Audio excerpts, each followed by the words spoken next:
once again.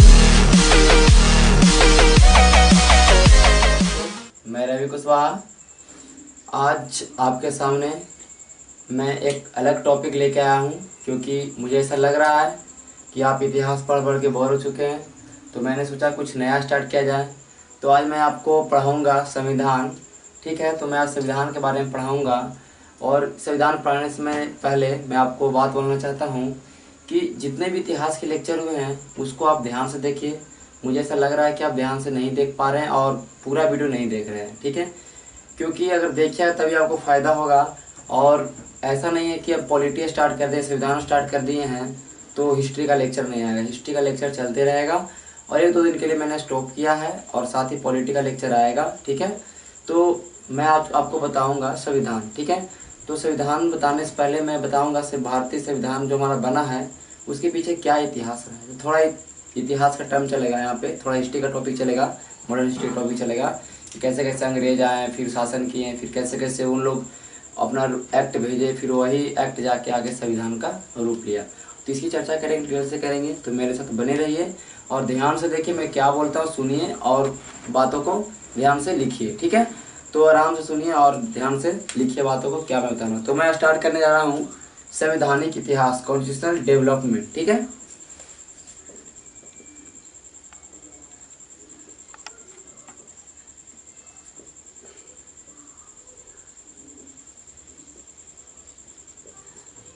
संवैधानिक इतिहास। ठीक है, इसको इंग्लिश बोलेगा तो हमारा हो जाएगा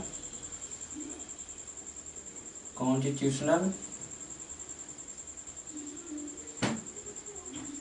डेवलपमेंट। ठीक है,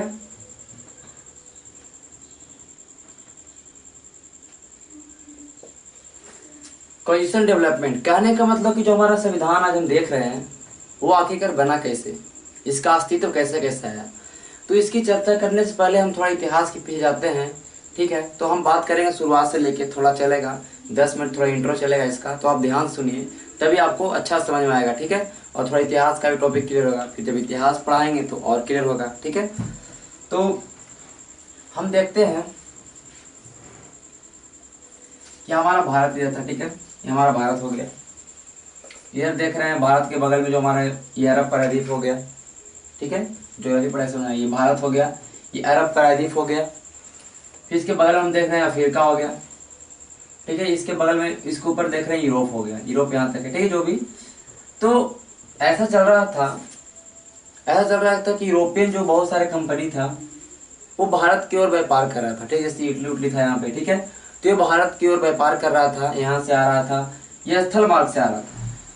ठीक है, स्थल मार्ग से आ रहा था और भारत पे व्यापार कर रहा था। ठीक है, क्या होता था कि यहाँ से सामान लाता था, जो अरब के लोग थे यहाँ सामान लाता था, भारत से सामान को, कच्चा माल को ले आता था यहाँ पे, फिर यहाँ से यूरोप यहाँ ले आते थे। और फिर यूरोप के जितने भी सारे उस समय जो भी व्यापार के रूप में जो काम कर रहे थे वो पूरे यूरोप में सर्कुलेट करते थे सामानों को। ठीक है, तो क्या हुआ कि और भारत के पास बहुत सारा संपदा था, बहुत सारा रिसोर्स था। तो सारे लोग अट्रैक्ट हुए इसके पीछे कि यहाँ बहुत सारा संपदा है, सारे लोग, बहुत सारे कंपनियां अट्रैक्ट हुई। तो अगर हम पहली बात करेंगे तो पहले पुर्तगाल, जो कि समुद्री रास्ते का हमारा जब करते हैं, पुर्तगालियों का आगमन होता है 1498 में। ठीक है, 1498 में पुर्तगालियों का आगमन होता है, जो वास्को डी गामा आते हैं। ठीक है, और ये पुर्तगाल के होते हैं और ये समुद्री रास्ते से आते हैं। तो अगर ऐसा पूछता है कि भारत का खोज किसने किया समुद्री रास्ते का, तो हमारा आंसर होता है वास्को डी गामा। ठीक है, तो जब वास्को डी गामा आते हैं यहाँ पे, जो भी आए वो हम हिस्ट्री में चर्चा करेंगे, आते हैं फिर यहाँ से सामान ले आते हैं। और जब ये सामान ले आके यहाँ बेचते हैं तो इनके आने जाने का जो खर्च होता है उसको हटा के उसको 60 गुना फायदा होता है। सोच लीजिए, इतना इसका जो भारत का जो सामान उसका इतना डिमांड था। तो सारे लोग जो भी यूरोपियन कंपनियां अट्रैक्ट होती है इसके पीछे, बहुत सारे कंपनी आते हैं। ठीक है, तो उसी तरह कंपनी हमारा आता है अंग्रेज तरफ से। ठीक है, जिसको हम बोलते हैं ईस्ट इंडियन कंपनी, उसके बारे में देखेंगे। और यही कंपनी आती है, बहुत सारे युद्ध भी लड़ती है और ये कंपनी थोड़ा मजबूत होने के कारण ये कंपनी इंडिया में जम जाती है और आगे चल के शासन करने लगती है। ठीक है, तो हम देखेंगे कैसे कैसे अंग्रेज आए और कैसे कैसे शासन किया और फिर संविधान हमारा कैसे कैसे बना। ठीक है, एक बैकग्राउंड था जो आप लोगों को समझना जरूरी था। अब देखिए क्या होता है कि 1600 ईस्वी में 1600 ईस्वी में हमारा क्या होता है कि अंग्रेज, ठीक है, हमारा इंग्लैंड में कुछ लोग मिलके, कुछ व्यापारी लोग मिलके एक कंपनी बनाते हैं, ठीक है, मर्चेंट, एक ग्रुप बनता है एडवेंचर्स। कहने का मतलब ये मर्चेंट एडवेंचर जो है ये व्यापारियों का समूह है व्यापार करने के लिए, ठीक है, यही। और ये जो ब्रिटिश की जो महारानी है 1600 ईस्वी में, जो ब्रिटिश की जो महारानी एलिजाबेथ,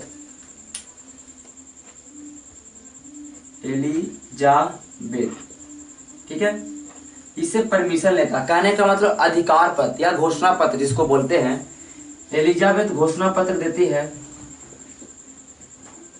15 वर्षों के लिए शुरुआत में घोषणा पत्र कि आप जाइए और पूर्वी देशों के साथ व्यापार करिए।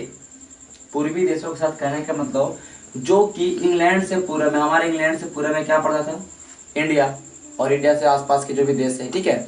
तो बोला कि जाइए आप व्यापार करिए, और यही कंपनी बनती है जाके हमारा, क्योंकि ये आ रही है पूर्व की ओर और आ रही इंडिया के आसपास के क्षेत्रों में व्यापार करने के लिए। तो इस कंपनी का नाम ही पड़ता है ईस्ट, मतलब पूरब इंडिया कंपनी। तो ये ईस्ट इंडिया कंपनी की स्थापना हुई 1600 में इंग्लैंड में, और इसको रानी ने परमिशन दिया कि जाइए आप वहां व्यापार करिए। और लेकिन ये परमिशन लिया एक शर्त पे, बोला कि व्यापार करने के लिए जाएंगे तो केवल हम जाएंगे, मतलब एक ही कंपनी ईस्ट इंडिया कंपनी एक अधिकार लेके आई व्यापार करने के लिए, ठीक है। तो देखिए क्या होता है, अब देखिए यहाँ पे जो भारत हमारा है 1600 में कोई ना कोई तो शासन कर रहा था, और शासन हमारा कौन कर रहा था, मुगल काल का शासन चल रहा था। तो अगर कोई भी, अगर आप एरिया में जाते हैं तो अगर वहाँ का जो भी कोई मुखिया हो, वहाँ का जो भी राजा होते, उसके परमिशन के बिना आप तो वहाँ कुछ नहीं कर सकते हैं, तो परमिशन तो आपको लेना पड़ेगा। तो देखिए क्या होता है, इसको मिटाते हैं। 1608 में हमारा एक अंग्रेज आता है, अंग्रेज मतलब इंग्लैंड की तरफ से राजदूत आता है, अंग्रेज आता है, उसका नाम होता है captain William Hawkins. Captain William Hawkins. तो कहने का मतलब अगर आपसे सवाल पूछ दे कि भारत में आने वाला प्रथम अंग्रेज कौन है, तो कैप्टन विलियम हॉकिंस। और ये आया था किसके दरबार में, तो जहांगीर के दरबार में। हम जब पढ़ेंगे मुगल काल तो 1605 के बाद जो शासन चलेगा वो जहांगीर का चलेगा, अकबर के बाद चलेगा किस शासन चलेगा, तो जहांगीर का। तो 1608 में जहांगीर है, ठीक है। जहांगीर बहुत शराब पीता था, ये बीमार पड़ जाता है। तो ये विलियम हॉकिंस थे ना, ये बहुत एक तरह से बहुत ही जाने माने, एक तरह से डॉक्टर भी थे, राजदूत भी थे, साहित्यकार भी थे। तो ये कैसे कैसे करके जहांगीर का इलाज कर देते हैं, बीमार पड़ा होता जहांगीर, तो जहांगीर खुश हो जाता है और परमिशन देता है कि चाहिए आप व्यापार करिए, इंडिया में व्यापार करिए। लेकिन देखिए उससे पहले हम 1498 में हमारा पुर्तगाल आ चुका था। मैंने बोला कि 1498 में पुर्तगाल आ चुका था, तो कहीं ना कहीं यहाँ पे पुर्तगाल का कुछ दबदबा रहा। तो ये जो परमिशन लिया, लेकिन परमिशन को वापस करवा लिया, जोर डाला पुर्तगालियों ने कि नहीं करने दो, ठीक है। तो वापस ले लिया गया, ठीक है। फिर उसके बाद आएंगे, फिर किसी और को भेजेगा, ठीक है। तो फिर किसी और को जैसे कि भेजता है, थॉमस रो को भेजता है, तो वो परमिशन ले लेता है। तो वो हम इतिहास में चर्चा करेंगे। तो कहने का मतलब यहाँ से हम देखते हैं,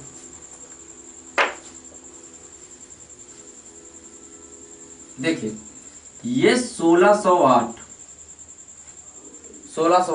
चलिए 1608 ही मानते हैं। इसके आगे एक दो साल बाद जो भी, जैसे 1611 में मछलीपट्टनम में हमारा पहला फैक्ट्री स्थापित करता है ईस्ट इंडिया कंपनी, ठीक है। तो ये जो शुरू जब आते हैं ईस्ट इंडिया कंपनी, इनका उद्देश्य होता है ओनली व्यापार करना, व्यापार करने के मनसे से आते हैं, क्योंकि भारत में बहुत ज़्यादा रिसोर्स था, बहुत ज़्यादा ही धन संपदा था, ठीक है। इसलिए भारत को बोलता था सोने की चिड़िया, ठीक है। देखिए ये 1608 से करीब हम देखते हैं कि 99 या 100 साल जब तक के हमारा मुगल है, ठीक है, ये आते हैं। यहाँ तक ये क्या करते हैं भाई, एकदम ओनली व्यापार करते हैं। ये समझिए, ये डायग्राम समझिए, ये 1608 से 1707 तक लगभग 99 साल ये व्यापार करते हैं, ओनली व्यापार। इनका कोई ऐसा नहीं होता है कि हम यहाँ शासन करेंगे। लेकिन हाँ, इस 100 सालों में बहुत कुछ सीख जाते हैं। 100 सालों में देखते हैं भारत को कि भारत में एकता नहीं है, भारत में एक दूसरे का टांग खींचने में लगा हुआ है आदमी, ये पड़ोसी इसका टांग खींच रहा है, पड़ोसी इसका टांग खींच रहा है। तो वहाँ से दिमाग इनका आता है कि साम्राज्यवाद की, इसके इनके अंदर दिमाग में आता है कि कहीं नहीं यहाँ पे साम्राज्य करें। यहाँ पे हम कह रहे, देखिए हम व्यापार तो कर ही रहे, साथ ही साथ क्या करें, हम यहाँ पे यहाँ का राजा बने और उसके बाद व्यापार करें तो और मुनाफा होगा। ठीक है, तो 1707 में एक घटना घटता है कि औरंगजेब, जो औरंगजेब होता है मुगल वंश का, ये बहुत ही शक्तिशाली होता है मुगल वंश में, बहुत ही ज़्यादा क्रूर भी होता है। ये करीब न करीब इंडिया को, इधर अगर हम देखेंगे साउथ को पार्ट को छोड़ के पूरा इंडिया पे कब्जा था मुगल वंश का। ये बहुत बड़ी शक्ति थी। औरंगजेब के समय बहुत ही मुगल वंश बहुत ही सुदृढ़ स्थिति में था, बहुत ही मजबूत स्थिति में था। तो अंग्रेज तो शांत रहेगा, जब ये मर जाएगा तो कुछ ना कुछ अंग्रेज चलेगा। अब ये जो मर जाता है, इसके बाद मुगल, हम जब पढ़ेंगे इतिहास देखेंगे कि जब मरता है 1608 में, इसके बाद इसका बेटा खुद आपस में लड़ता है। इसके बाद हम देखेंगे कि 20 से 30 साल के अंदर में 1707 के बाद मतलब मुगल का दम स्थिति खराब हो जाता है। कहने का मतलब ये जो मुगल साम्राज्य इसका पतन की ओर बढ़ता है, यहाँ से पतन की ओर। जितने भी राजा आएंगे अयोग्य राजा होंगे, उनके पास उतना क्षमता नहीं होगा। फिर इन जो मुगल के अंदर में जितनी भी शक्तियाँ होंगी, जैसे कि बंगाल के नवाब हो गए, इसके अंदर में हमारा देखेंगे मराठा हो गए, सारे अपना अलग अलग राज्य में हो जाते हैं, अलग अलग क्षेत्रीय राज्यों का उदय होता है। कहने का मतलब सब स्वतंत्र हो जाते हैं, मुगल से सब हट जाते हैं। तो अब जब एक सत्ता, कोई मजबूत सत्ता इसे अगर टूटने लगेगा तो कहीं ना कहीं दूसरा आदमी यहाँ पे ध्यान देगा नहीं। तो यही अंग्रेजों का एक कारण बनता है कि यहाँ से अंग्रेज सोचते हैं कि अब तो यहाँ पे मुगल कमजोर हो गया, जो कि सबसे बड़ी शासन है इंडिया में। तो यहाँ पे मुगल शासन क्या करता है यहाँ पे, अब देखिए 1707 से लेके ये 1757 तक प्रयास करेंगे। 1707 से 1757 तक ये सपना देखेंगे, ये प्रयास करेंगे कि हम कैसे यहाँ राज करें, व्यापार के साथ यहाँ राज कैसे हम करें। व्यापार तो हम कर ही रहे हैं, लेकिन साथ ही साथ राज हम कैसे करें। तो 1757 में घटना घटेगा, देखिए हम बता रहे हैं आपको। अब हमारा देखिए बंगाल हुआ। बंगाल तो बहुत बड़ा क्षेत्र था, यहाँ बहुत ज्यादा संपदा था, जैसे बंगाल में जूट वूट था। ठीक है, तो कुछ ज्यादा बड़ा एरिया था और ये उसमें बहुत ही पावरफुल भी था और यहाँ पे ज्यादा संपत्ति भी था। तो ब्रिटिश लोग इसकी तरफ अट्रैक्ट हुए। लेकिन बंगाल का जो नवाब था बोला कि हम एंट्री नहीं देंगे बाबू, हम एंट्री नहीं देंगे। तो एंट्री नहीं दोगे तो क्या करेंगे, अभी अंग्रेज लड़ेगा, इससे युद्ध करेगा, क्योंकि इनका तो मन बढ़ चुका है यहाँ पे। ठीक है, ये क्योंकि इनको पता है कि जो भारतीय हैं, जो उसमें जो भारतीय थे, उनको पता है कि आपस में इन लोग के आपस में सामंजस्य नहीं है, ये आपस में भेदभाव कर रहे हैं, आपस में लड़ जा रहे हैं। अगर लालच दे रहे हैं किसी को तो वो किसी को हरा दे रहा है, वो किसी को मतलब उसके साथ छल कपट कर जा रहा है। ठीक है, देखिए तो बंगाल के हमारा पलासी में 1757 में युद्ध होता है, पलासी का युद्ध। बहुत ही फेमस युद्ध है ये। पलासी का युद्ध होगा किसी के बीच, तो हमारा जाहिर सी बात है कि अंग्रेज के बीच होगा और जो बंगाल के नवाब है उसके बीच में होगा। तो ये होता है अंग्रेज की तरफ से हमारा रॉबर्ट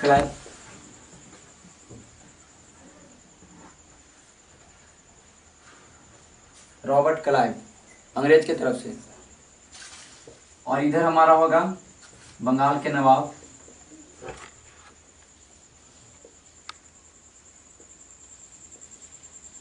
सिराजुद्दौला। ये याद रखिए, सिराजुद्दौला। इसके बीच में युद्ध होता है। अब देखिए अंग्रेज चाल चलता है क्या, कि अंग्रेज नवाब सिराजुद्दौला के सेनापति होते हैं मीर जाफर, और एक और होता है राय दुर्लभ।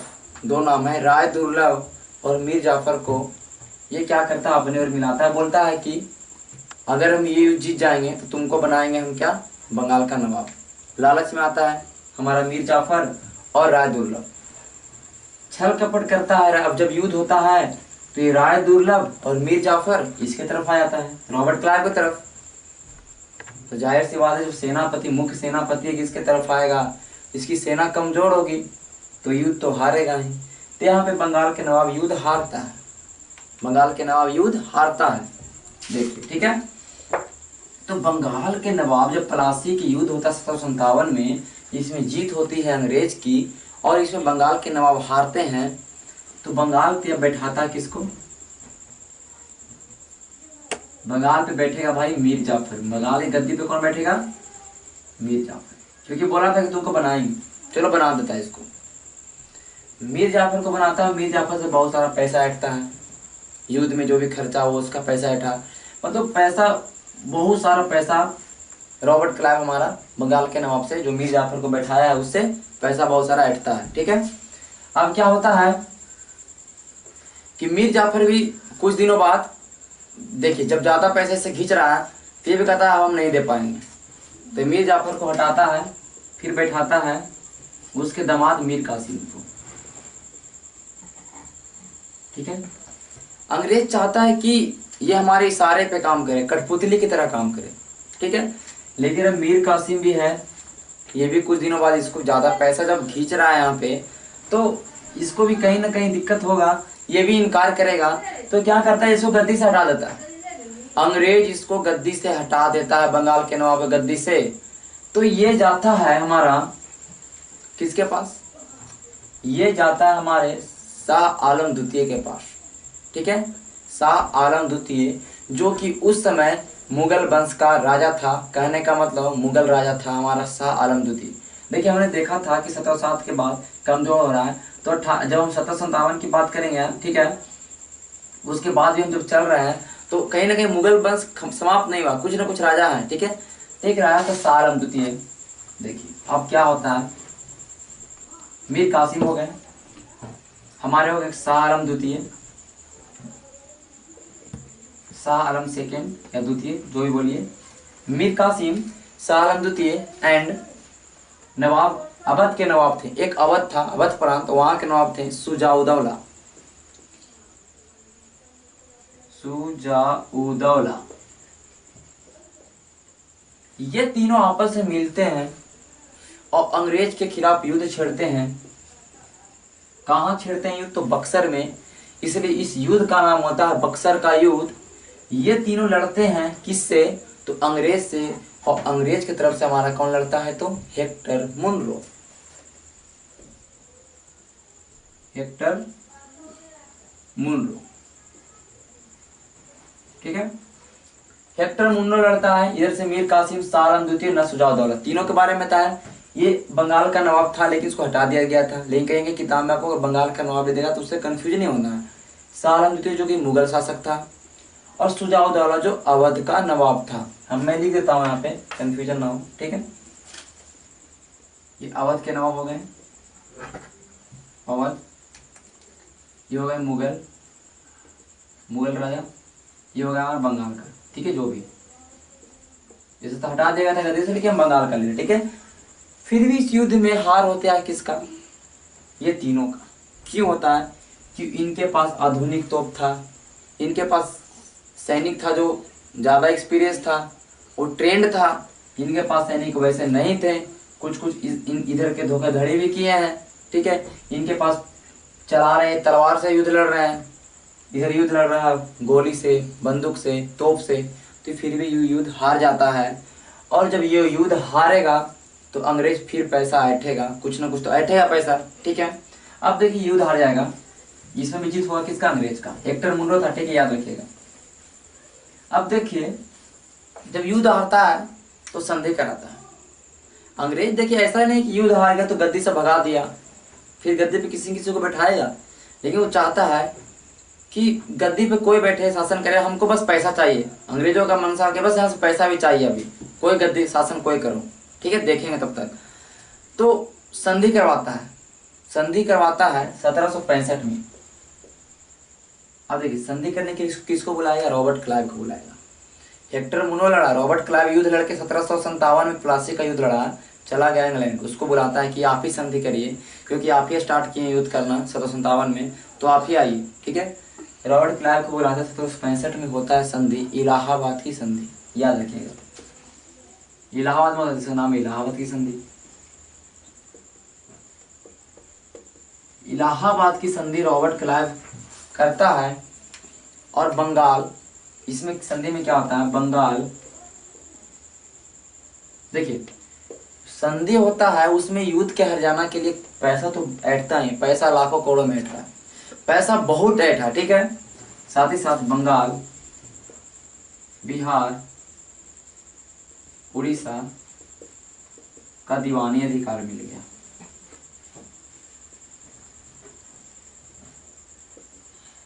इसमें बोला कि बंगाल, बिहार, उड़ीसा का दीवानी अधिकार प्राप्त हुआ किसको, अंग्रेजों को, ईस्ट इंडिया कंपनी को, ठीक है। अभी दीवानी अधिकार क्या है इस भी समझना है। दीवानी अधिकार कहने का मतलब ये तीनों क्षेत्र है ना, यहाँ जितना भी टैक्स कलेक्शन होगा, राजस्व कलेक्शन होगा, वो कौन वसूलेगा, ईस्ट इंडिया कंपनी। कौन वसूलेगा, ईस्ट इंडिया कंपनी। तो कहने का मतलब कर वसूलेगा ईस्ट इंडिया कंपनी। और इसके अंदर मतलब क्या हुआ कि इस जगह जितना भी जमीन जायदाद का झगड़ा होगा, जो भी झगड़ा होगा, इसका भी फैसला कौन करेगा, तो ईस्ट इंडिया कंपनी, ठीक है। तो न्याय का और राजस्व विभाग, राजस्व और न्याय, राजस्व कहने का मतलब कर, टैक्स कलेक्शन, ये दोनों अधिकार प्राप्त हुआ ईस्ट इंडिया कंपनी को 1765 की इलाहाबाद की संधि से, ठीक है। अब देखिए ये तो हो गया। अब यहाँ पे रॉबर्ट क्लाइव हमारा है, ये बहुत सारा पैसा ऐड चुका है पहले से, ठीक है। अब यहाँ पे जब दीवानी अधिकार प्राप्त हुआ तो बहुत सारा टैक्स कलेक्शन होगा, हमेशा करोड़ों करोड़ रुपया टैक्स कलेक्शन होता था उस समय।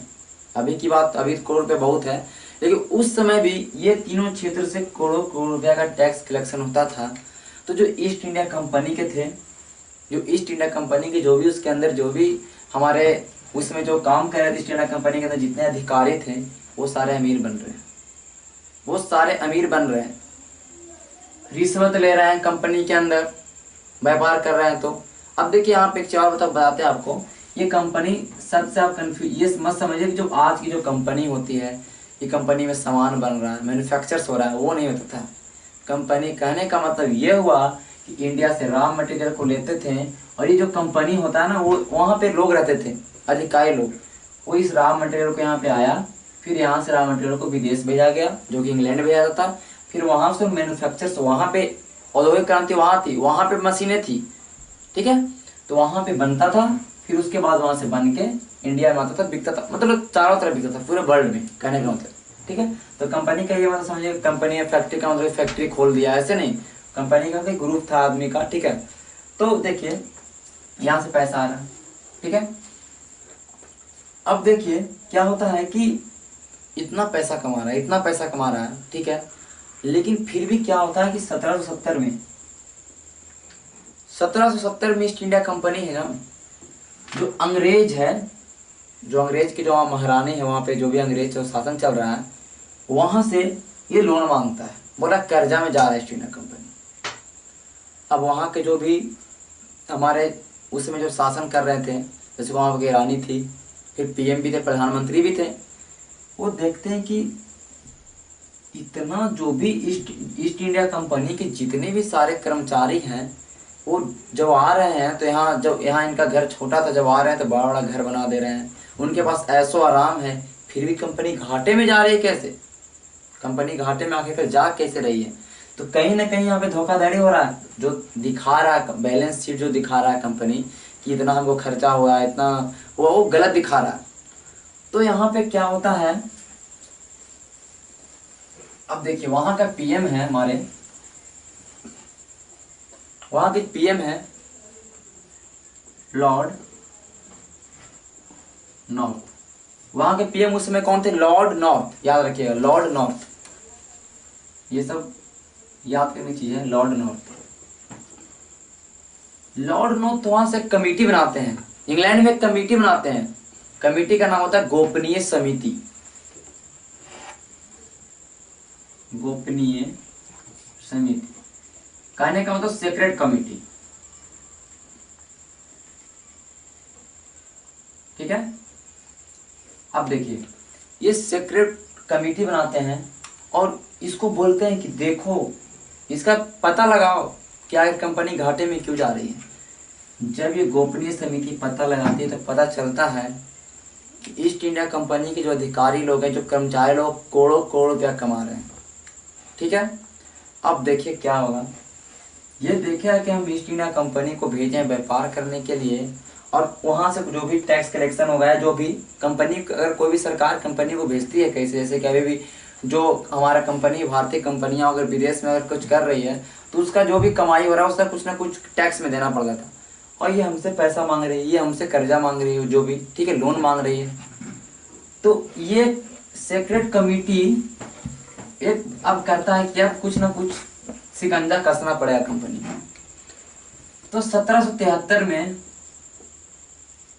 एक एक्ट बनाता है ब्रिटिश पार्लियामेंट में, रेगुलेटिंग एक्ट। ठीक है, ये एक्ट कहाँ बनता है तो ब्रिटिश संसद में। ये एक्ट वहां बना, रेगुलेटिंग एक्ट बना है। रेगुलेटिंग कहने का मतलब क्या हुआ, नियंत्रण। रेगुलेटिंग का क्या होता है हिंदी, नियंत्रण। ठीक है, नियंत्रण कानून। तो कहीं कि आपको नियंत्रण कानून अगर लिख देगा तो इससे भी कंफ्यूज नहीं होना कि नियंत्रण कानून कब आया, तो 1773 में।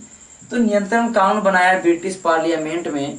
ठीक है, और ये भेजा गया ईस्ट इंडिया कंपनी में। देखिए यहीं से स्टार्ट होता है संविधान के बारे में, अगर हम देखेंगे तो यहीं से सीखेंगे संविधान बनाना भारतीय। 1773 में नियंत्रण कानून भेजा। इसमें बोला गया, देखिए ये पहला ऐसा कानून है कि जिसे ईस्ट इंडिया कंपनी के कंट्रोल, ईस्ट इंडिया कंपनी को कंट्रोल में लाई, क्योंकि इसका नाम ही था नियंत्रण कानून, कंट्रोल करने के लिए भेजा। इसमें बहुत सारे प्रावधान थे जो इम्पोर्टेंट, उसके बारे में देखते हैं। देखिए इसमें पहले ये आया, जो बंगाल के गवर्नर, देखिए उसमें गवर्नर रह रहे थे। ठीक है, उससे बंगाल में जब गवर्नर रह रहे थे ये हमारे अंग्रेज होते थे। ठीक है, तो जो बंगाल के गवर्नर है इसको एक नया नाम दे दिया गया। क्या बोल दिया गया, गवर्नर जनरल। ठीक है, ये बंगाल के गवर्नर को बंगाल के गवर्नर जनरल बोला गया। ठीक है, 1773 के एक्ट में अब बोला गया बाबू तुमको गवर्नर थे, अब गवर्नर जनरल दे दिए हैं तो कुछ ना कुछ इसको ज्यादा देगा, इसको पावर ज्यादा देगा, इसको क्षेत्र भी ज्यादा देगा। तो क्या किया गया, हमारा मद्रास, बंबई, इंडिया में उसमें प्रांत बहुत सारे थे, सबके अलग अलग गवर्नर थे। ठीक है, ये हिस्ट्री में देखेंगे हम, उसमें प्रांत अलग अलग थे, अलग अलग गवर्नर थे। तो जो मद्रास और बंबई के जो गवर्नर थे इसको बंगाल के गवर्नर जनरल के अंदर ला दिया। ये जो बंगाल के गवर्नर जनरल है ना, तुमको बड़ा नाम दिए हैं तो तुमको ज्यादा काम देंगे। तो ये मद्रास और बंबई के जो गवर्नर है इसके अंदर में रहेंगे, और ये मद्रास और बंबई के गवर्नर हैं अब स्वतंत्र नहीं है, इसके अधीन हो गए। ये दे दिया गया इसके अंदर। ठीक है, तो अगर पूछ दिया कि बंगाल, मद्रास और बंबई के जो गवर्नर जनरल हैं ये बंगाल के गवर्नर जनरल के अंतर्गत कौन से एक्ट से आया, तो हमारा क्या आंसर होगा 1773 के रेगुलेटिंग एक्ट। और ये सबसे पहला एक्ट है जो ब्रिटिश द्वारा भेजा गया था ईस्ट इंडिया कंपनी के नियंत्रण के लिए। ठीक है, अब देखिए इसमें क्या होता है, ये मिटाते हैं।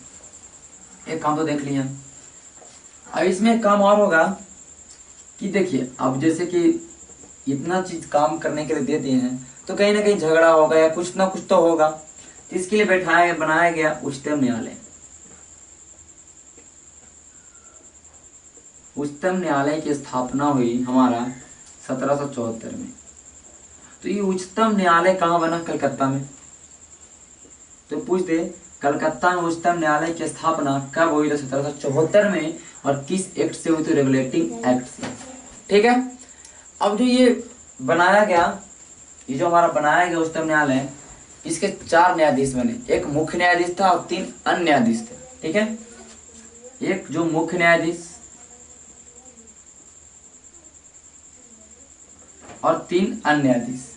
मुख्य न्यायाधीश का अगर नाम पूछता है कहीं कहीं आपको एग्जाम से पूछ दे कि जो कलकत्ता उच्चतम न्यायालय की स्थापना हुई उसके प्रथम मुख्य न्यायाधीश कौन थे, तो हम उसका नाम भी लिख देते हैं। उनका नाम था सर एलिजा एलिजा इम्पे, ठीक है। तो ये नाम याद रख लीजिए, सर एलिजा इम्पे। और 3 अन्य मुख्य 3 अन्य न्यायाधीश, ये मुख्य न्यायाधीश और 3 अन्य न्यायाधीश, ठीक है। ये तो हुआ ही।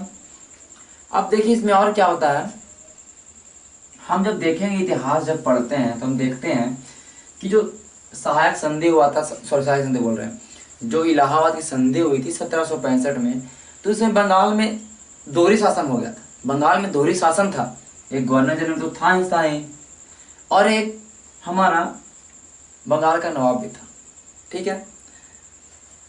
तो ये जो दोहरी शासन था ना बंगाल में, इसको खत्म कर दिया। तो बंगाल में अगर बात करेगा कि बंगाल में द्वैध शासन को खत्म किया गया, तो 1773 का रेगुलेटिंग एक्ट आएगा तो बंगाल में द्वैध शासन को भी खत्म करेगा। तो 3 काम हुए। पहला काम क्या हुआ कि गवर्नर को बोला गया गवर्नर जनरल बंगाल के, ठीक है। अब हमारा सेकंड आपको बता दिए कि सेकंड में हमारा उच्चतम न्यायालय की स्थापना हुई, थर्ड में बंगाल में द्वैध शासन की समाप्ति हुई। और एक सबसे जो मुख्य पॉइंट है, अब देखिए यहाँ पे बात होगा, जो बंगाल के बने हैं गवर्नर जनरल, ये कौन बने होंगे, ये पूछता है कि बंगाल के प्रथम गवर्नर जनरल कौन हुए। तो हमारा कौन हुआ, लॉर्ड वारेन हेस्टिंग्स, ये याद रखिएगा, Lord Warren Hastings. Warren Hastings Bengal के प्रथम गवर्नर जनरल के रूप में हुए। ये सवाल पूछता है एग्जाम में, इसे कंफ्यूज नहीं होना। बंगाल के गवर्नर जनरल पूछेगा तो लॉर्ड वारेन हेस्टिंग्स, और पूछा कि बंगाल के प्रथम गवर्नर अगर पूछेगा सवाल, गवर्नर जनरल नहीं लगा, बस खाली गवर्नर है, तो हमारा आंसर होता है रॉबर्ट क्लाइव, जो कि युद्ध लड़ा था हमारा 1757 के प्लासी का युद्ध। तो इसे कंफ्यूजन नहीं होना, बंगाल की गवर्नर की बात करेगा तो रॉबर्ट क्लाइव, और गवर्नर जनरल की बात करेगा तो लॉर्ड वारेन हेस्टिंग्स, ठीक है। ये हुआ। अब देखिए क्या होगा, ये जो गवर्नर जनरल है इसके सहायता के लिए बनाया गया एक कार्यकारी परिषद, एक परिषद की स्थापना की गई, एग्जीक्यूटिव काउंसिल की स्थापना की गई, कि जो हमारा गवर्नर होगा, गवर्नर जनरल होगा, इसका कुछ हेल्प करने के लिए, सहायता करने के लिए कमेटी बनाया गया सदस्यों का, 4 सदस्यों का। तो 4 सदस्यीय परिषद, जिसको बोलते थे governor general council, governor general की परिषद। तो ये 4 सदस्यीय गवर्नर जनरल की परिषद की स्थापना की गई। और 1773 में बात करेंगे तो जब पता था कि जो ईस्ट इंडिया कंपनी है इसमें भ्रष्टाचार बहुत बढ़ गया, उनको पता था, अंग्रेज जो हमारे वहाँ महारानी थे, वहाँ के जो पीएम थे, उनको पता था कि यहाँ बहुत ज़्यादा करप्शन हो गया, भ्रष्टाचार बहुत ऊंचे लेवल तक है, लोग अपना निजी व्यापार भी कर रहे हैं। अब तुमको हम अगर भेजेंगे कहीं पे, सरकार की तरफ से अगर आपको भेजा गया कहीं पे कुछ करने के लिए, और आप वो काम तो कर ही रहे हैं सरकारी काम, साथ ही साथ अगर प्राइवेट काम करेगा या निजी व्यापार करेगा तो वो तो नहीं, वो वैध नहीं है, इलीगल है। तो यहाँ पे 2 चीज़ किया गया कि देखिए रिश्वत लेना नहीं है आपको, कंपनी के अंदर रिश्वत नहीं लेना आपको, उपहार भी नहीं लेना आपको, कोई भी उसमें जो राजा है कुछ भी, भारतीयों से उपहार नहीं लेना, उपहार सब बंद, रिश्वत बंद, ठीक है। निजी व्यापारी बंद करेंगे तुम्हारा, कोई भी पर्सनल व्यापार नहीं करेगा भाई, ठीक है। बस ईस्ट इंडिया कंपनी का व्यापार करिए अपना, उसके अंदर आप काम करो, उसके लिए कंपनी आपको पेमेंट दे रही है, वही करिए, आपको ये सब काम नहीं करना, ठीक है। ये हुआ, ठीक है।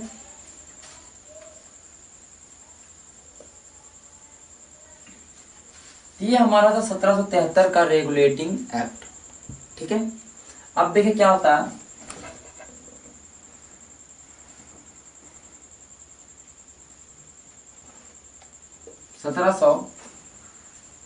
चौरासी, ठीक है। इसके पहले देखते हैं 1781, ठीक है।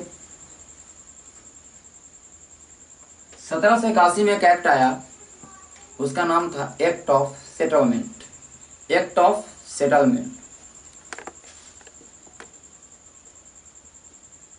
एक्ट ऑफ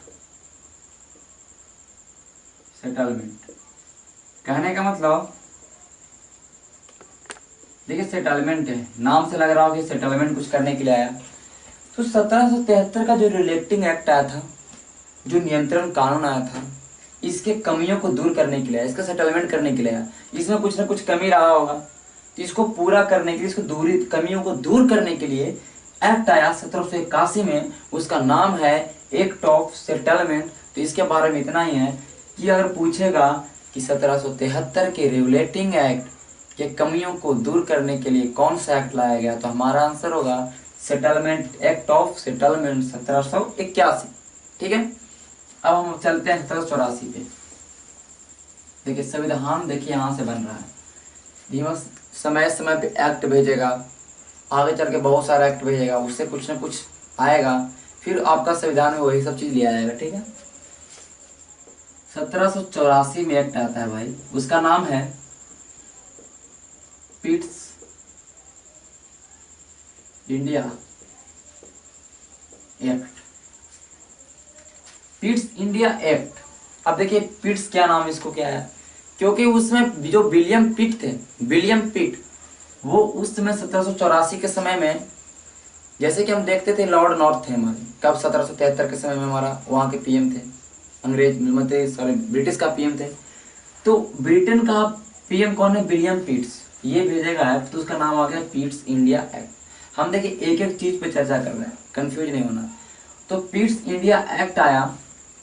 अब देखिए इसमें कहा गया कि चलिए देखा गया कि अभी भी जो कंपनी थोड़ा अभी भी घूसखोरी कर रही है, तो बोला गया चलिए ये जो देखिए जो कंपनी को चलाने के लिए था ना, कोर्ट ऑफ डायरेक्टर्स था। ठीक है, बता रहे आपको इसके बारे में।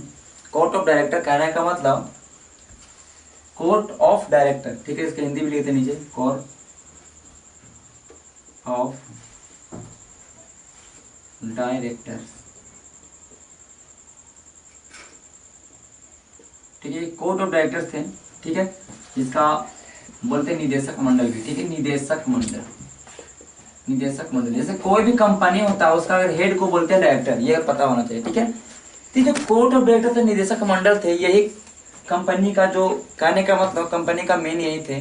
ठीक है, मुख्य लोग कंपनी के यही थे, यही लोग कंपनी चलाते थे, यही लोग कंपनी को निदेशक करते थे, कंपनी के अंदर किनको क्या बनाना है, किनको क्या भेजना है, तो सारा कंपनी का शेयर भी इनके पास ही था। तो बोला गया कि जो कोर्ट ऑफ डायरेक्टर्स है ना, तुम बस एक काम करो अब, क्योंकि देखिए ये ईस्ट इंडिया कंपनी है, वो हमारा किससे चल रहा है, इसको अधिकार कौन दे रहा है, तो हमारा ब्रिटिश पार्लियामेंट दे रहा है। तो बोला कि भाई इस एक्ट में बोला गया कि देखो ये तो कोर्ट ऑफ डायरेक्टर है, निदेशक मंडल, तुम्हारा काम है बस प्रशासन देखो, कंपनी क्या काम कर रही है, कंपनी कैसे काम कर रही है, कंपनी काम कर रही नहीं है, कर रही है, ये देखना आपका काम हुआ। किसका काम हुआ, कोर्ट ऑफ डायरेक्टर का। तो कहने का मतलब हुआ कि व्यापारी मामला आप देखिए, व्यापारिक मामला आप देखिए, तो व्यापारिक मामला कोर्ट ऑफ डायरेक्टर तो पहले से थी, ये सारा मामला देखे थे। अब कहा कि आप व्यापारिक मामला ही देखिए, बाकी जो मामला होगा टैक्स जमा, टैक्स उस कलेक्शन करना, ठीक है, कंपनी के अंदर किसको किसको हमको लाना है, किसको नहीं लाना है, सैनिक उन्हीं का मामला, वो सब हम देखेंगे। उसके लिए हम अलग कमेटी बनाएंगे, एक अलग हम बनाएंगे। तो उसके लिए बनाया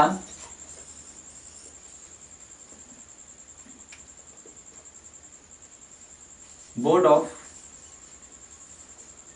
कंट्रोलर। देखिए दो चीज बन गया, पहले तो कोर्ट ऑफ डायरेक्टर था पहले से, एक चीज और नया बोर्ड ऑफ कंट्रोलर्स। कंट्रोलर्स करने का था नियंत्रण करने का, या नियंत्रक मंडली बोलते इसको। ठीक है, हम लिख देते हैं इसको, दोनों चीज में लिख देते हैं, बोर्ड ऑफ कंट्रोलर। ठीक है, ये बोर्ड ऑफ कंट्रोलर हो गया। ठीक है, इसका मान हम बात करेंगे तो नियंत्रक मंडल, ऊपर निर्देशक मंडल, ये नियंत्रक मंडल है। कहा कि आप व्यापारिक मामला देखिए कोर्ट ऑफ डायरेक्टर, हम देखेंगे कौन सा मामला, राजनीतिक मामला। कहने का मतलब इसमें आएगा राजनीतिक मामला। देखिए ये राजनीतिक मामला में क्या क्या आएगा, हमारा आ जाएगा सैनिक, असैनिक भी आ जाएगा, राजस्व आ जाएगा, न्याय जो भी। ठीक है, कहने मतलब टैक्स कलेक्शन करना है, कितना सैनिक रखना नहीं रखना, क्या करना, ये सब किसका काम आ गया, तो बोर्ड ऑफ कंट्रोलर का। तो यहाँ पर पिट्स इंडिया एक्ट में, और ये बोर्ड ऑफ कंट्रोल था जो 6 कमिटी, इसमें 6 सदस्य थे, ठीक है, ये 6 सदस्य था इसमें बोर्ड ऑफ कंट्रोलर में, ठीक है।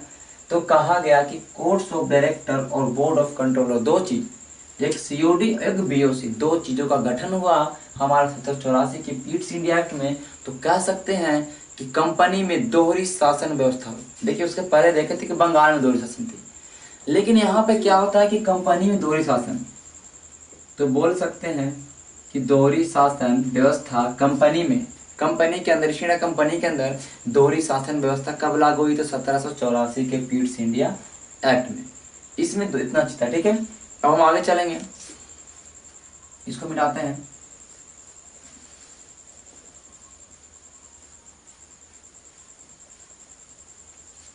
देखिए एक एक्ट आएगा 1793 में, ठीक है, एक एक्ट आएगा हमारा 1793 में, ठीक है, चार्टर एक्ट। देखिए एक्ट का नाम पहला regulating act, settlement act, Pitt's India act, अब आ रहा है चार्टर एक्ट। और आगे हर 20 साल पे आएगा आपको चार्टर एक्ट, अगले हर 20 साल पे आपको आएगा चार्टर एक्ट।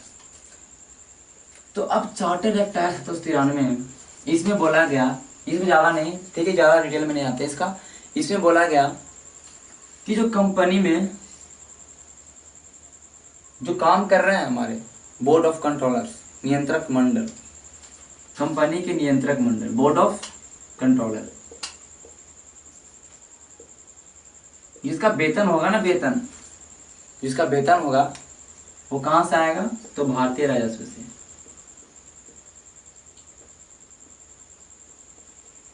देखिए ये जो कंपनी के नियंत्रक मंडल का जो वेतन है वो भारतीय राजस्व से मिलेगा। कहने का मतलब कि अब हम इंग्लैंड से नहीं पेमेंट देंगे इनको, इनको पेमेंट मिलेगा जो भारत का जो राजस्व है, भारतीय राजस्व है, उससे देने की व्यवस्था की गई।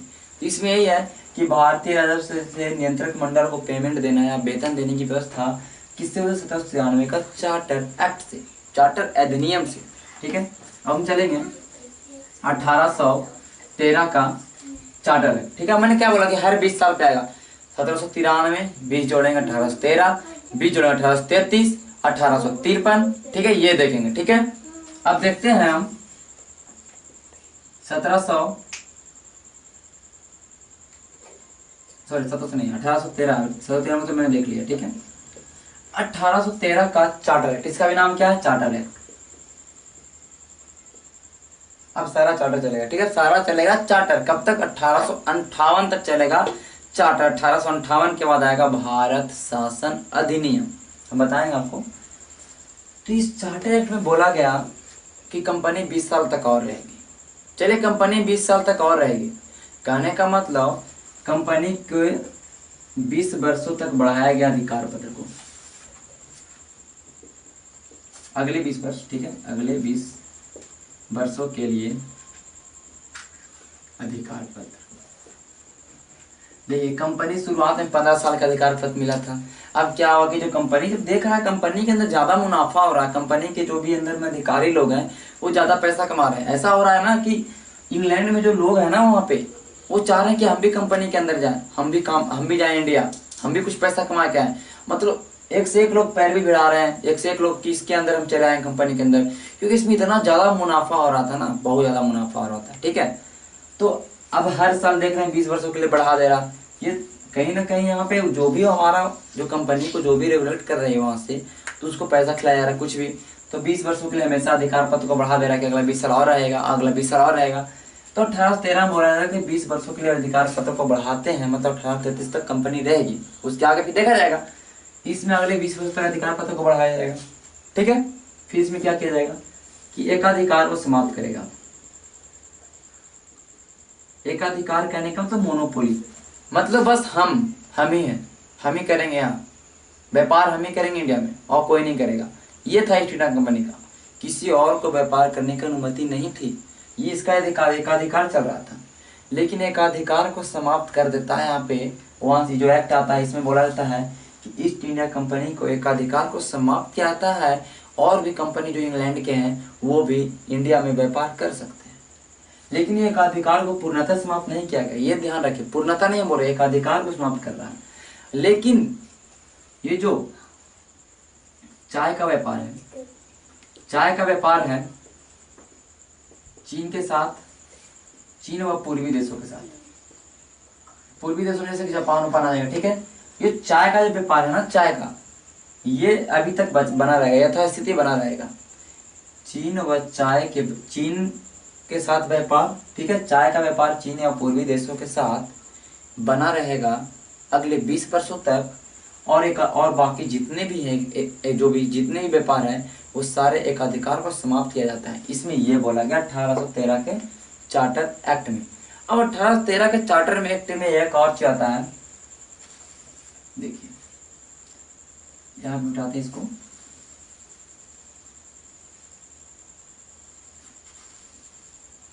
शिक्षा के लिए 1 लाख दिया गया, ठीक है, शिक्षा के लिए 1 लाख दिया गया, ठीक है, भारत में शिक्षा के लिए 1 लाख रुपया दिया गया। तो किस कौन सा एक्ट से? 1813 के चार्टर एक्ट से, ठीक है। ये इसमें और क्या हुआ कि जो ईसाई मिशनरी थे,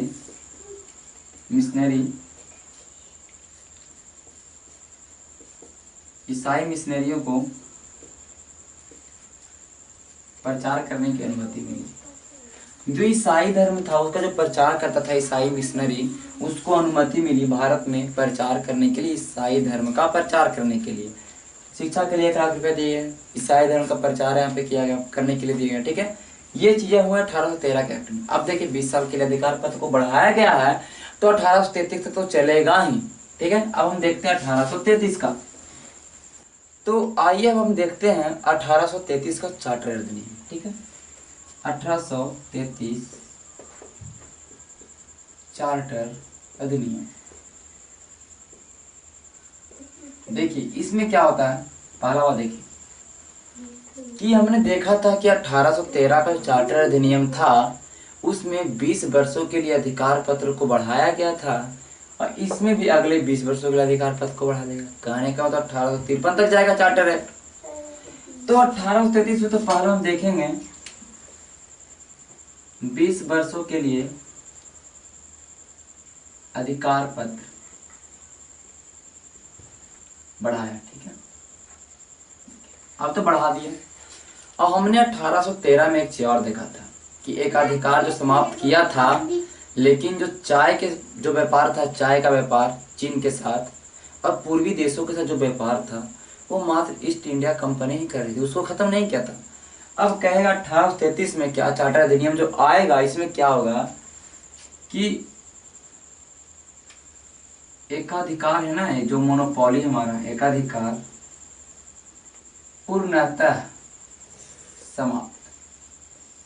जो मोनोपोली था, ईस्ट इंडिया कंपनी का अधिकार था कि बस यही करेगा व्यापार, इसको पूर्णतः समाप्त कर देगा, पूरा तरह से खत्म कर दिया गया, ठीक है, 1833 के चार्टर अधिनियम में।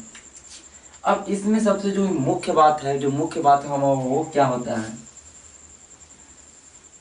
इसके जो मुख्य बात है देखते हैं कि अभी क्या चल रहा था भाई। अभी चल रहा था गवर्नर जनरल, कहाँ का चल रहा था? बंगाल का। जो बंगाल के गवर्नर था, उसको गवर्नर जनरल बोला गया था कब? हमारा 1813 में, ठीक है। सॉरी, ये बंगाल के जो गवर्नर जनरल उसको बोला गया 1773 में, ठीक है।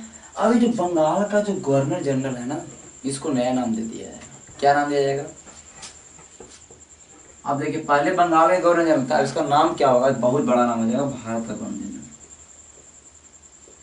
भारत का गवर्नर जनरल बोला गया बंगाल के गवर्नर जनरल को 1833 के चार्टर अधिनियम से, ठीक है।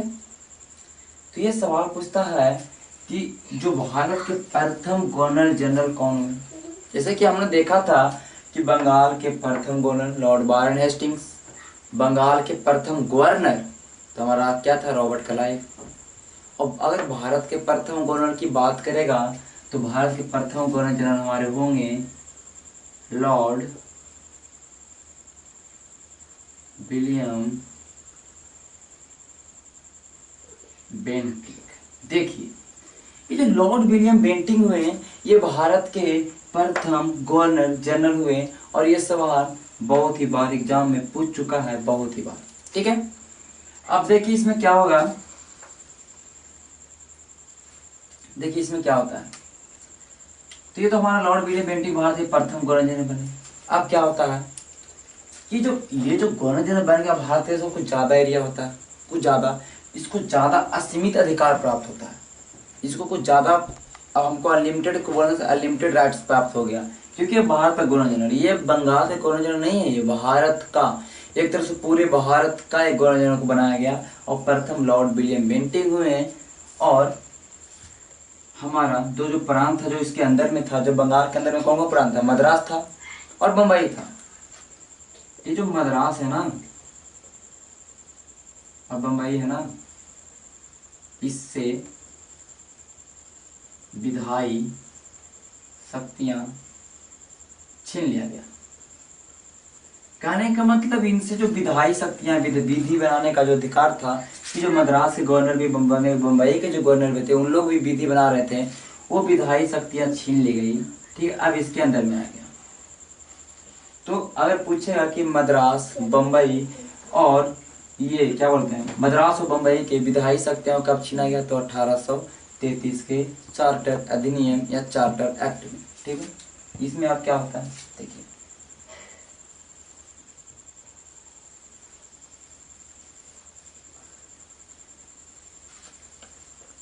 अब देखिए इसमें क्या होता है कि गवर्नर जनरल जो है इसके विधि परामर्श, कहने का मतलब कि इसको लीगल एडवाइस देने का, जैसे कि आज हम प्रधानमंत्री देख रहे हैं, इनका भी एक हमारा लीगल एडवाइजर होता है। ठीक है, कानूनी सलाहकार जिसको बोल सकते हैं। ठीक है, तो ये जो बंगाल के जो गवर्नर जनरल थे, सॉरी भारत के जो गवर्नर जनरल जो बन गए, जो बंगाल का गवर्नर जनरल, भारत का गवर्नर जनरल कहा जाने लगा। हम सीधे बात करते हैं, ये गवर्नर जनरल के विधि परामर्श हेतु विधि आयोग की स्थापना की गई। इसके अंतर्गत विधि आयोग की स्थापना की गई कब, 1833 में एक्ट, लेकिन स्थापना कब हो गया, 1834 में। ठीक है, किसके अध्यक्षता में किया गया, तो लॉर्ड मैकाले, लॉर्ड मैकाले। तो अगर पूछ दिया कि विधि आयोग के अध्यक्ष कौन थे, तो लॉर्ड मैकाले, और ये कब बना, 1834 में। क्यों बना, विधि परामर्श हेतु लीगल एडवाइस करने के लिए गवर्नर जनरल को। ठीक है, इसमें इतना चीज हुआ। अब 1833 में देखिए और क्या होगा, सबसे इम्पोर्टेंट 1833 में यही है कि भारत एक गवर्नर जनरल बनाया है। ठीक है, सबसे इम्पोर्टेंट है कि भारत एक गवर्नर जनरल बना, बंगाल के गवर्नर जनरल को। अब इसमें एक चार होगा कि देखिए इसमें क्या किया गया ना, कि जो कंपनी के जो प्रमुख पद है, कहने का मतलब प्रतियोगिता परीक्षा, कंपटीशन का एग्जाम होगा और कंपनी के अंदर जो भी कुछ पद है, पोस्ट है, उसको भर्ती किया जाएगा। तो प्रतियोगिता परीक्षा यहाँ से स्टार्ट होगा प्रमुख पदों के लिए। प्रतियोगिता परीक्षा की शुरुआत हो करने के लिए इसमें 1833 में। लेकिन देखिए अब हमारा देख रहे हैं कि कंपनी हमारा कौन चला रहा था, अभी कोर्ट ऑफ डायरेक्टर चला रहा था। तो कोर्ट ऑफ डायरेक्टर्स को अच्छा नहीं लगता है, कोर्ट ऑफ डायरेक्टर्स का दबाव पड़ता है। तो ये जो स्टार्ट हुआ था ना कि प्रमुख पदों के लिए भर्ती करेंगे, ठीक है, प्रमुख पदों के लिए भर्ती करेंगे, इसमें था धारा 86, इसमें एक धारा 86 था, उसमें था कि जाति, धर्म, रंग भेद पर भेदभाव नहीं करेंगे और कंपनी के अंदर लोगों को मतलब हम प्रतियोगिता परीक्षा के आधार पे भर्ती करेंगे। तो लेकिन कोर्ट ऑफ डायरेक्टर्स के दबाव के कारण इसको उसने बंद कर दिया गया। ठीक है, ये आगे जाके 1853 में होगा, लेकिन इसमें क्या कर दिया गया, तो बंद कर दिया गया। ठीक है, तो हमने क्या देखा कि इसमें विधि आयोग की स्थापना हुई, बंगाल के गवर्नर जनरल को भारत का गवर्नर जनरल बना है और पहला गवर्नर जनरल हमारा लॉर्ड विलियम बेंटिंग हुए। इसमें हमने देखा कि पूर्णतः अधिकार को समाप्त कर दिया गया, विधायी शक्तियां छीन ले गई मद्रास और बम्बई की। ठीक है, अब हमारा आएगा 1853 बाबू। तो 1853 के बारे में देखेंगे, इतना तो इम्पोर्टेंट नहीं है, लेकिन देखेंगे कि अंतिम चार्टर अधिनियम है, अगर पूछेगा कि सबसे अंतिम चार्टर अधिनियम कौन हुआ था 1853, इसके बाद जितने अधिनियम आएंगे उनका नाम होगा भारत शासन अधिनियम। तो ये पहला बात की अंतिम चार्टर अधिनियम, अंतिम चार्टर अधिनियम, पहला बात। सेकंड बात अगर हम देखेंगे, सेकंड इसमें बात अगर हम देखेंगे तो जो कंपनी है इसका दो काम है। इसका दो काम क्या है कि इसके एक काम था, इसका जो गवर्नर जनरल का जो काम था, गवर्नर जनरल का जो परिषद था, एक गवर्नर जनरल का जो परिषद था, ठीक है, कंपनी का ये जो गवर्नर जनरल का जो काउंसिल बना हुआ था उसके दो काम थे, एक विधायी काम करना और एक प्रशासनिक काम करना। एक था विधायी काम करना, विधायी काम करने का मतलब, विधायी कार्य करने का मतलब कि लॉ बनाना, और प्रशासनिक कार्य करने का मतलब कि कंपनी कैसे चल रही है, प्रशासन कैसे कर रही है और इस लॉ को फॉलो कराना, ये सब काम था।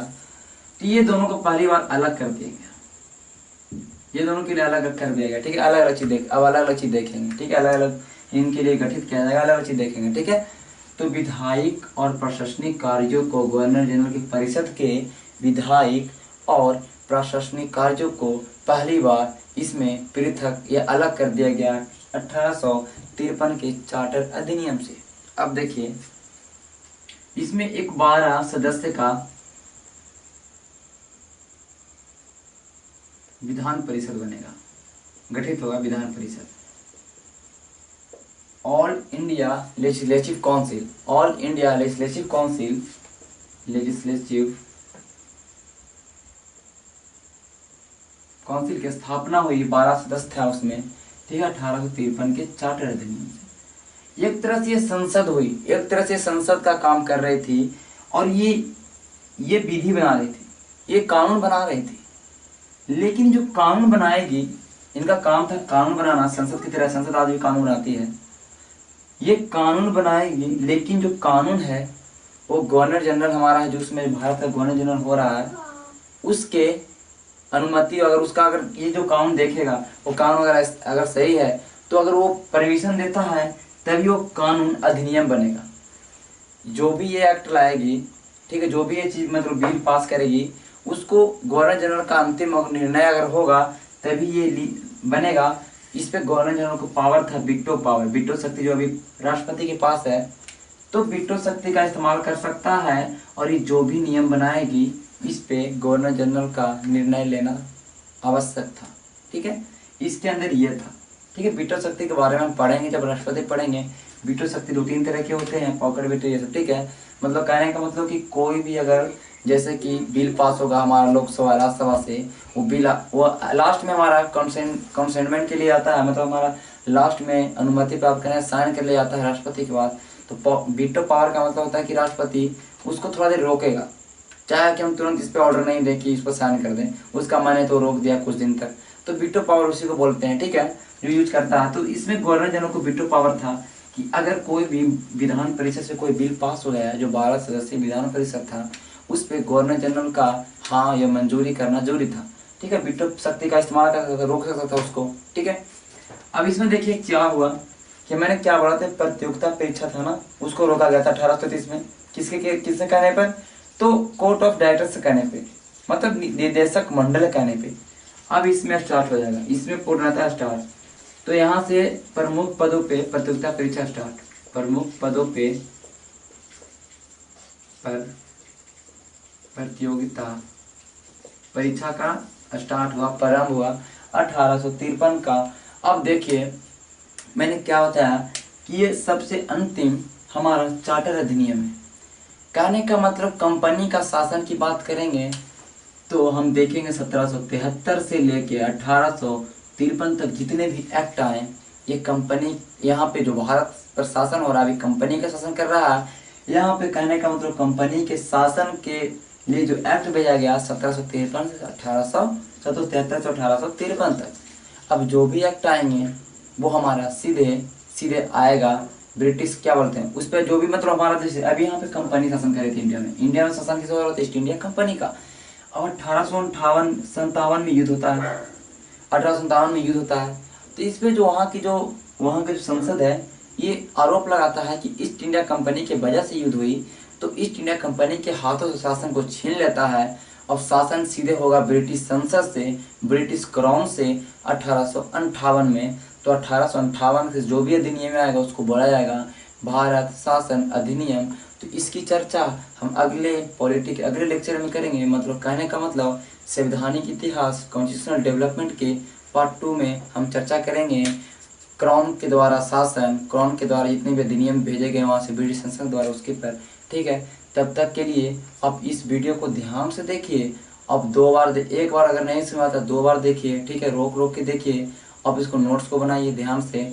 आप देखिएगा तो तभी हमको अच्छा लगेगा, क्योंकि अभी समझ नहीं पाएगा तो अगर मैं आगे स्टार्ट करूँगा पार्ट 2 तो आपको कुछ बुझाने वाला नहीं। ठीक है, तो आज के लिए इतना ही। धन्यवाद। और चैनल को सब्सक्राइब करिए और शेयर करिए ज़्यादा से ज़्यादा अगर आपको अच्छा लगता है तो।